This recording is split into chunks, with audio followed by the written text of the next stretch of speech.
Yo, I'm back. The Foul-Hooked Whitey. The Rise and Fall of East Rosebud High School. Episode 3. On the last episode, I talked about the Becks and how they put me in that upward trajectory, how they helped me. And I talked about the vendors that 17 years later, 15 years later, after I got them, they're still my vendors. And they're still what I sell. And the lesson in that is, when somebody walks into my shop, they're not going to get a sales pitch based on how much margin there is in a pair of waders. They're not going to get a margin, or excuse me, they're not going to get a sales pitch based on how expensive a fly rod is. They're going to get my true feeling and my true backing of those vendors. Sims, Sage, I'll have you till I'm done. So in episode 3, I need to talk about the most integral part of East Rosebud Fly Shop. And no, it's not me. It's my staff. And over the 15 plus years I've been in business, I don't even think I really put any effort into employees until, I was like in year, like year 5 or 6, because I was such a hog with money. I needed it so bad because, my spirit animal, and I'm fucking serious, my spirit animal is a beaver. And, as soon as I say beaver, that no listenership out there is going to think I'm talking about pussy. And I'm not. It's not that parody. It's really what I am. You're something.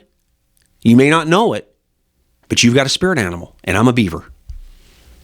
The reason I'm a beaver is because my instinct is to build. Build, build, build. That's all I fucking do. I build past the point of profitability. I build past the point of having sense. But a beaver can't stop building no matter what. You know what happens when a beaver is done? A beaver is only done when it gets shot or trapped and drowned. That's it. And that's what I'm waiting for, is somebody to shoot me or somebody to drown me. My point in this is that I use those brands to fuel my build, and I use my staff to help me do it. And I'm going to bring out a couple of individuals because in my shop's history, these are the individuals that really moved me. And I don't mean move me personally. I mean move me business-wise. They were good. And staff are tricky. I mean, they're really fucking tricky. Number one, in 2025, there isn't any of this $15 an hour bullshit. You can forget that. If you want somebody who's good and somebody that's going to stick with you, you better pay them a living wage. Otherwise, that ain't happening. So I've literally had staff that take more money out of this business than me. And, that's not right. But the continuity, the talent, the camaraderie, the friendship, that's what ends up happening when you treat staff right.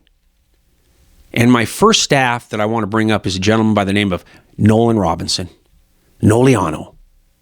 Nolan hasn't been with me for a couple of years now, maybe a little less.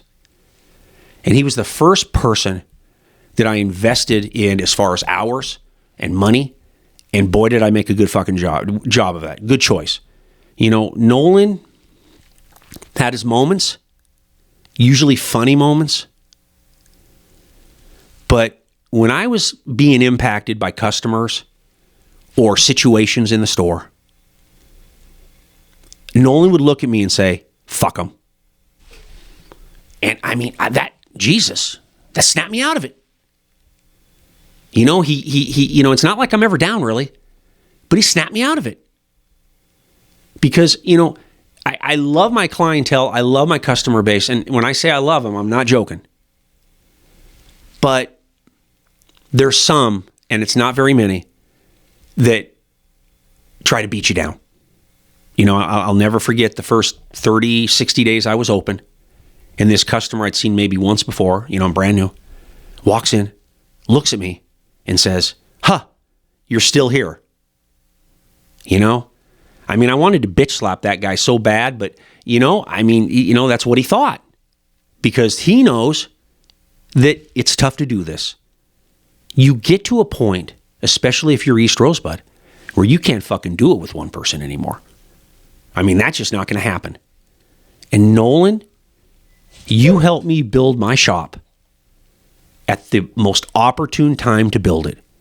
When we secured the marketplace to ourselves, and when we really started to make strides as far as volume. When I started to host trips, and I was gone for 10 days, when Nolan was in charge, I didn't even think about it. I knew my business was taken care of, and I knew Nolan was going to get it done. Nolan ended up being one of my best friends. I could tell him anything. And when I say I can tell him anything, there's not a lot of people I can tell what I told Nolan. I'll tell you that. So I love the kid. My favorite Nolan story is, of course, the marijuana cookie at the store. Had a good friend bring in one. Couple, actually. Warned us. Said, "Yo, don't eat it all. Not at once." And, me and Nolan, Jesus, we could handle it. We thought. And that was one of the most memorable days of my life in this shop, because he and I, for 10 hours, 12 hours, man, we were out of it.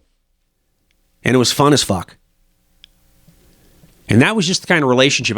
How many bosses who are legit bosses, meaning, don't fuck around on me, I'll jump you, are going to be the same guy that wants to give you a marijuana cookie and purposely space you out at work.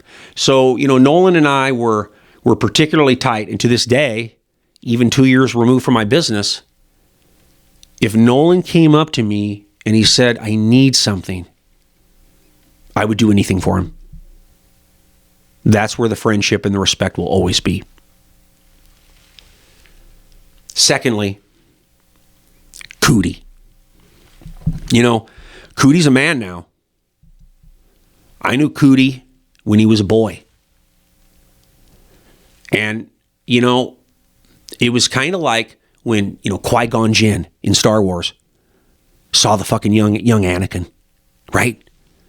Didn't know he was a baby Vader, but knew he had it.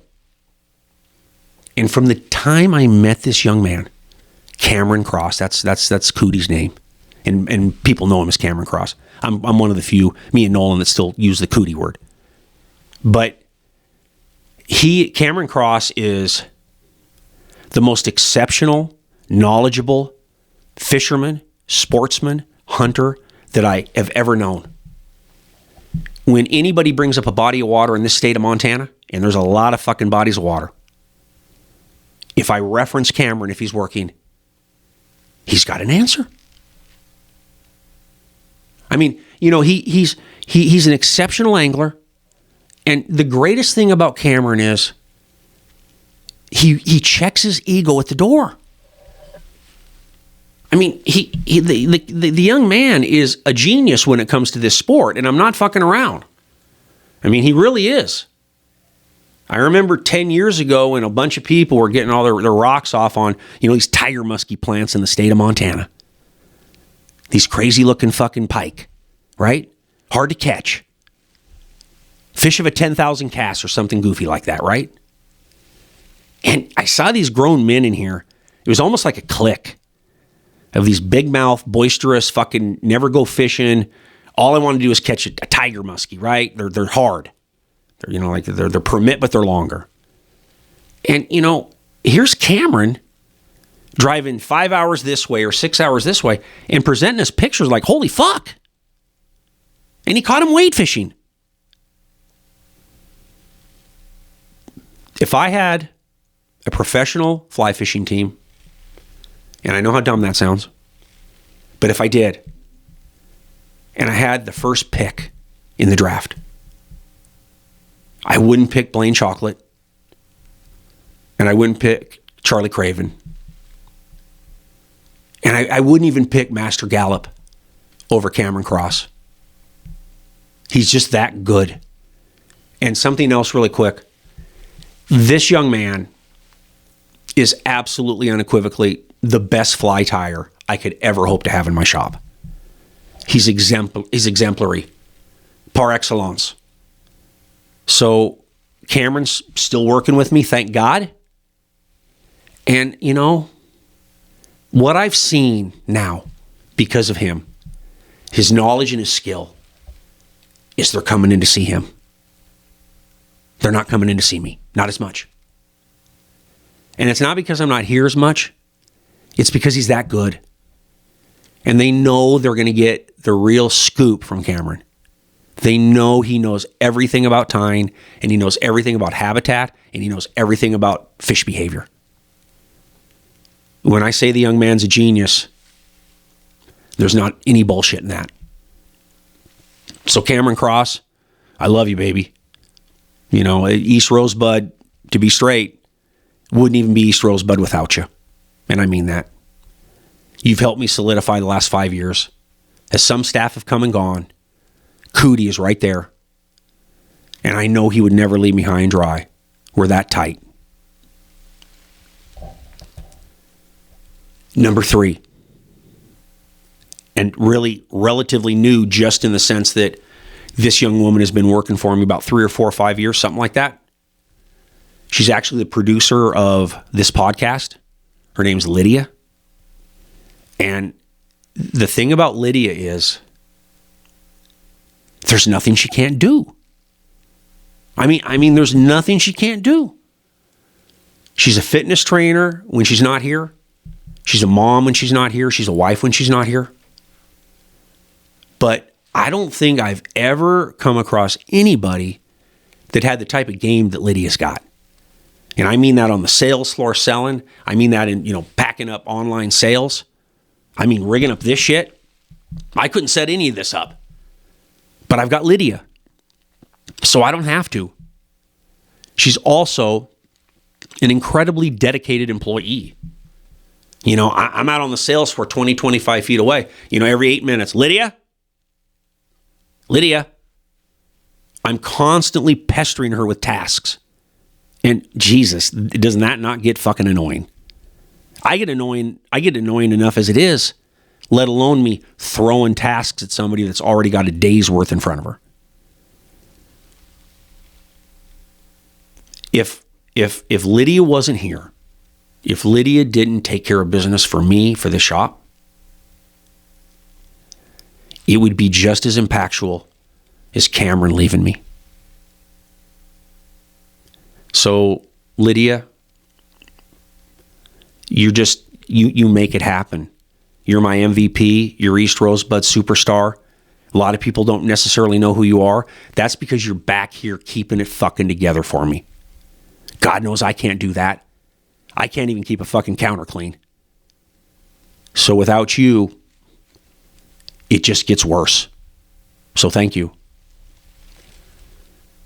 Finally, and I got lucky with this. I got lucky because A, we can cope with each other, which isn't easy with the dynamic we are. And who I'm going to talk about has got immeasurable talent. My oldest daughter, Alexandria, came to work for me after I lost a good staff who ended up going to a commercial fly tying company, whatever. And my daughter steps in because she gets laid off at the bank. The banks are slashing the mortgage departments, whatever. And she starts working for me. And, my oldest daughter, Alex, she won't take any shit. She won't even take my shit. And I'm in charge. And trust me, I'm in charge. But she has a way of making me rethink my erratic behavior, impulsivity, terrible relationship habits, the whole fucking thing. I text my daughter last night just on a whim after working with her on a Friday. And I said to her straight up, thanks for being my best friend. Because, I'm not going to get into it because, I don't want to expose myself anymore like I did talking about the river goddess. But, I've gone through some shit in the last year. It's okay. I brought it on myself. So it's okay. But during that whole time, and the ups and downs, and me not really being myself at times, my kid was there. And I needed it because, I suffered a divorce a year ago and it fractured my family. So to have my oldest daughter right there by my side in this fucking high school, wow.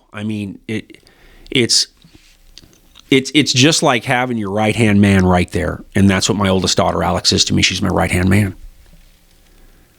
And she helps me so much. And I want to clarify something real quick here. The reason that this episode is called The Rise and Fall of East Rosebud High School is because this shop is a fucking high school. It really is. It's juvenile. It's impulsive. It's fun. We talk shit to each other. We get business done. And we're a top-tier fly shop. That's like having the best football team in the fucking state. And that's what we are. And I do that because of people like Nolan, people like Cootie, and I'm never going to quit saying Cootie. People like Lydia, and professionals like Alexandria. Because without them,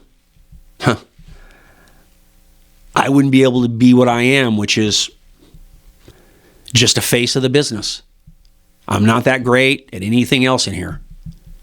I'm a great talker with people, and I do a good job getting to know people and really appreciating their business, and that's what I need to do. But without people like the four I just mentioned, this place wouldn't be what it is. They know how sincere I am, and they know my gratitude is legit. So I say thank you to everybody that's worked for me, unless, of course, you fucked me over and I didn't like you, which wasn't very many. That's it.